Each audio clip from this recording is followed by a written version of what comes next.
Welcome to Conversations on the Coast, the Bay Area's premier author interview program. Today we're going to talk about an important topic called Too Many Toys. Actually, it's a wonderful book written by David Shannon. It's a Blue Sky Press book published by Scholastic Incorporated. Welcome back. Thank you. Nice to have you here. You know, your publisher now identifies you as follows, and you may not have had a chance to read this. The best-selling, award-winning author and illustrator of more than 20 children's books. Is that possible? 20? Unbelievable, isn't it? Yeah. Yeah. I mean, I go back to you to numero uno, I think. No David. The first one I wrote was How Georgie Radburn Saved Baseball. But you do, that's right. You do go back that far. You just don't remember. Oh my gosh. And this boy did save baseball. Yes, he did. He did, yes. Thank God. Yeah, he may have to save it again. I was thinking that, yes. He was pre-Bonds, wasn't he? Yes. Yeah. Oh. Now, No David is a book that you worked on when you were a kid, because no was the only word you knew.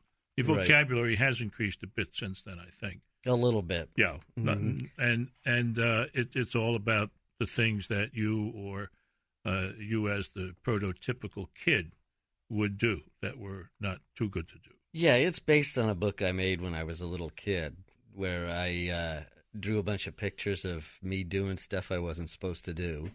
Mm-hmm. And the only words in the whole book were no and David, because that's all I knew how to spell.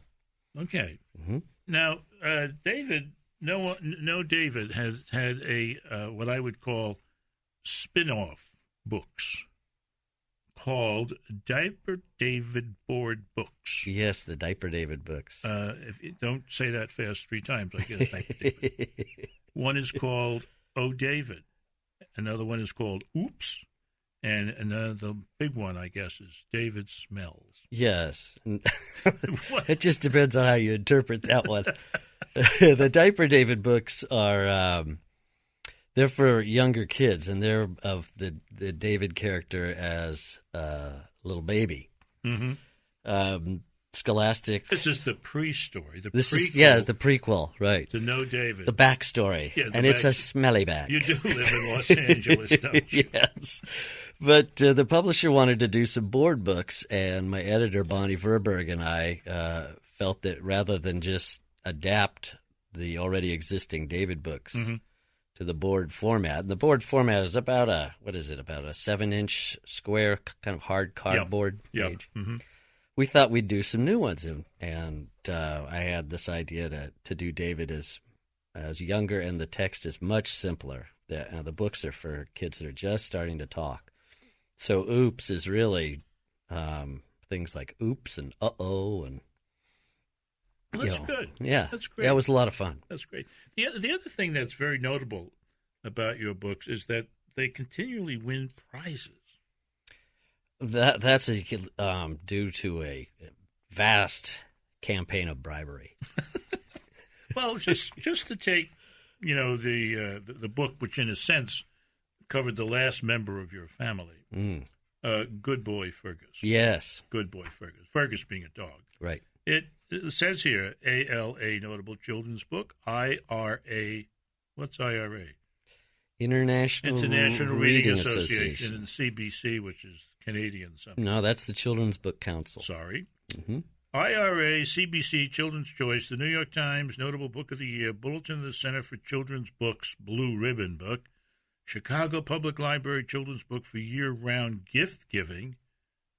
That was put up by the marketing director, I guess, year-round gift giving. I guess so. That's the first I've heard of that one. No? Well, this is your own brochure, fella. Okay. It's time you read your advertising. That's right. Seriously, you have written about the members of your family. Yeah. Fergus is the dog. Mm-hmm. The West Highland Terrier. And there is a rumor out there that while you had a lot of fun writing this book, you enjoyed it, everybody liked it, it sold very well, got all of these awards, but it's done something to the dog. Oh, well, yeah, it's swelled his head. He's basically impossible to live with now. He wears He was occasionally impossible. Yeah, he thinks he's a movie star. Well, he is a terrier. Yeah. But he thinks he's a big movie star now. He wears sunglasses, and he thinks we should take a limousine for his walks. He doesn't walk anymore. No, he rides. He rides. That's how he rolls, he says. He rolls, he gets the glasses on, he gets in the limo, and he just rolls, that's all. Well, listen, I can hear them out there, there's thousands of them out there, saying, enough background. How about too many toys? I say, stay tuned. You're listening to Conversations on the Coast with Jim Foster. Now you can find this program on iTunes, SoundCloud, and all your favorite digital outlets. Follow the show on Twitter at JimFosterCoc and email JimFosterCoc@gmail.com. This is Conversations on the Coast, the book, a wonderful children's book, Too Many Toys, the author, the incredibly talented David Shannon, a Blue Sky Press book published by Scholastic Incorporated. And Scholastic, when it sent me the book, had a number of things to say about it, but this is the one that sticks in my mind. This book is all about an all-too-common conundrum. Now, that's pretty fancy for a book by David Shannon. I mean, what does conundrum mean? I don't know. We'll have a phone-in contest. You're writing about conundrums? I mean, little girls and dogs and stuff like that. Yeah. Oof. Well, conundrums Yes. make for a good story. They certainly do. Mm-hmm. And this story is about Spencer. And Spencer has one problem. Yes. Too many toys. Mm-hmm. He has robots, puzzles, board games, stuffed animals, action figures, plastic dinosaurs, and that just begins to explain the whole business. And the toys spill out of every drawer in the house. Yes. They wind up filling closets, clutter the floor. Down the stairs. Down the stairs, in the bathtub. Under the bed. And all that kind of thing. And indeed, that's the way the book begins. The first spread shows an incredible pile of stuff, of toys. and I'm trying to think if Spencer's in this picture. He ain't, is he? He's there. He's on there the he bed. is. He's on the bed, in his forever present helmet. His space helmet. Space helmet. Astronaut helmet. Mm-hmm. And we're never told why this boy cannot remove his space helmet. Oh, I'm sure he can, but he never does. Not even in the bathtub. Okay. Yeah. And then we next see him with his toys. He's got a sandbox in the backyard where he keeps the big toys. Big toys. Yes, like, oversized trucks and stuff like that, and shovels. And then there's one with the helmet on in the bathtub. Right. Where he has little toys. Little toys in the bathtub. Including, of course, rubber duckies. Then there's a spread that tells us that sometimes he played nice, quiet wooden pull toys. Other times he played noisy, crazy electronic toys. Mm-hmm. And he also plays video games? Yes, he does. All right. Would you explain in the bottom right-hand corner of the right-hand page, there he is with the helmet, and he has two eyes that look like targets. Well, no, they're more like spirals. Oh, spirals. Okay. Yeah, you have to sort of picture them spinning. Oh, spinning. Kind of like the... kind of like the beginning of the Green Hornet. Remember that show? I remember that. That's Dayton. Yeah. Well, where did these crazy eyes come from? Oh, from playing too many video games. All right. Yeah, it used to be don't sit so close to the TV. Yeah. That's what would make you go blind. Now now if you play too many video games, it'll fry your brain. There's a spread of like a parade of the toys falling down the stairs. A visual feast, if you will. And in this visual feast, yes, is the important trademark. We know from one thing pictured in this spread that this is a book by David Shannon. That's right. And what is that? The aforementioned Fergus. Yes. who appears in all my books. And if he's not? If I don't put him in my books, he gets very upset. Well, not only that, then it's not a real book by you. That's right. I mean, come on. Sometimes he's really hard to find, too. I once did a Hawaiian folktale. Yes. And there's just no reason for a little white Scottish dog to be in ancient Hawaii. So what are the things that Prentice has? This boy has everything. He's got a lot of stuff. Yeah. And he had lots and lots of musical instruments, art supplies, and alien spaceman weapons. Mm-hmm. Now, would you explain this two-page spread to me? What is he doing here? Well, it's a combination of musical instruments and art supplies and spaceman weapons. He's kind of got a one-man band, Jackson Pollock from Mars. To art. Yes, yes. There's a lot of paint spill. There is a lot going on there. A lot of paint spill. Now, here I think we come to, from my way of thinking, the most important spread in the whole book. I mean, after you see this kid with all these toys and you're starting to think, he's spoiled, how did he get that way? Mm-hmm. You then supply the explanation of how he got that way.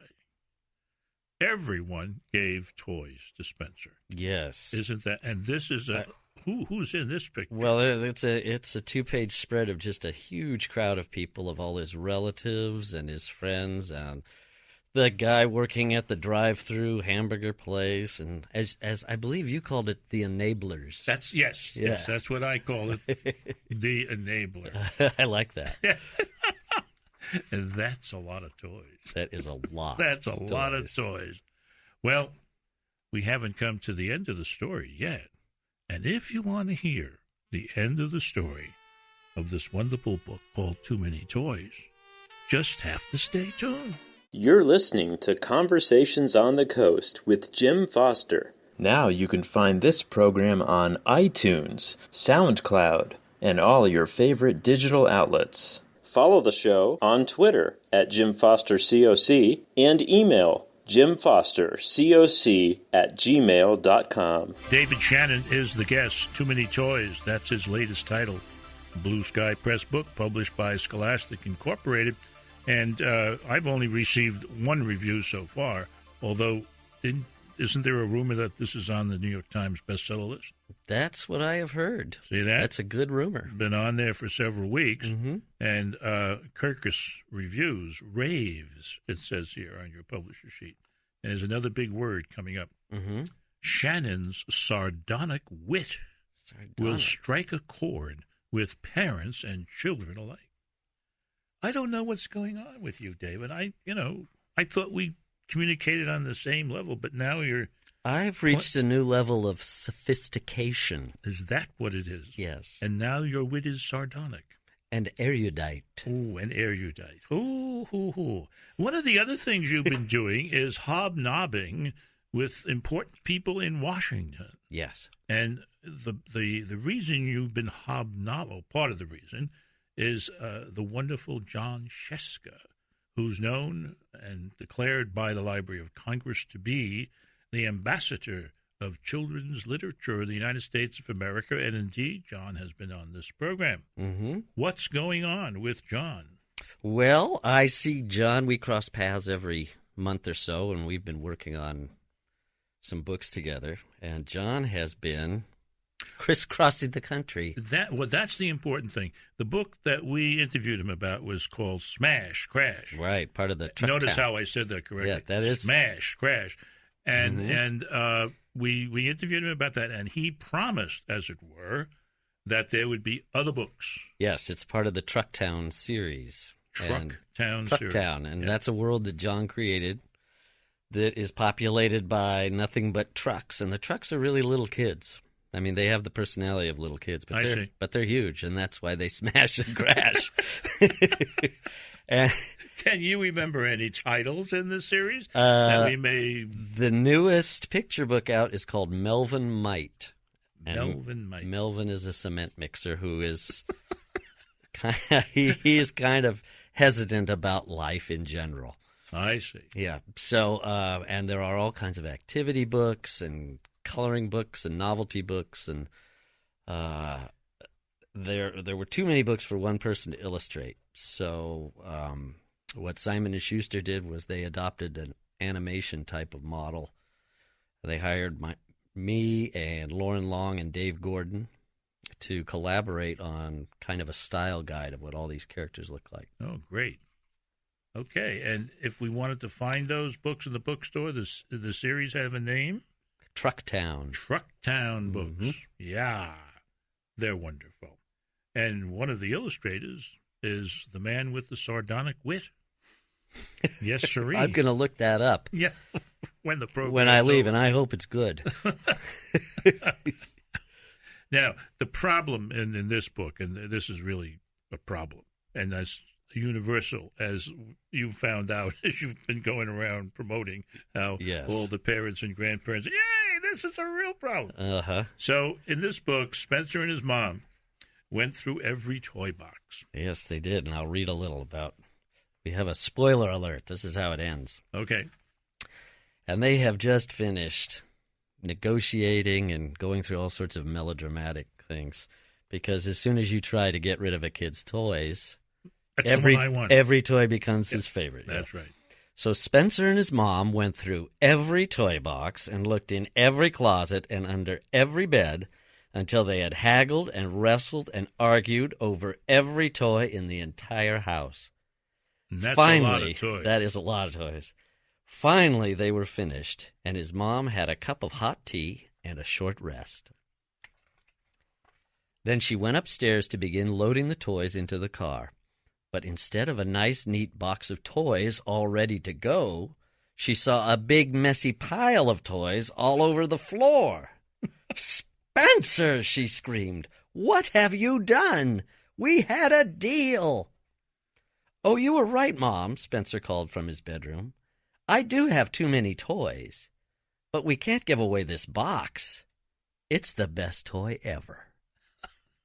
That is so real. That is very, very real. You know, I think every parent is like at Christmas or birthday had driven all over town looking for that gift they have to get. Yeah. Only to have the kid open it, check the toy, and play with the box all day. Play with the box. Yeah. Play with the box. You've been running around talking to children. Today, for example, there was a group of about 250 in a bookstore in Petaluma. Yep. And you get up there and you read this book wonderfully, and you have the kids falling down laughing, and their parents as well. And it sells a lot of books, and it gets across a message. And I've decided that the message that you get across is a message of joy, a message of happiness, a message of hope. So you tell Sheska when you see him that you are now the ambassador of joy. He'll love that. Too Many Toys by David Shannon. That's the book. That's the author. This has been Conversations on the Coast, and I'm Jim Foster. Now you can find this program on iTunes, SoundCloud, and all your favorite digital outlets. Follow the show on Twitter at Jim Foster COC and email jimfostercoc@gmail.com.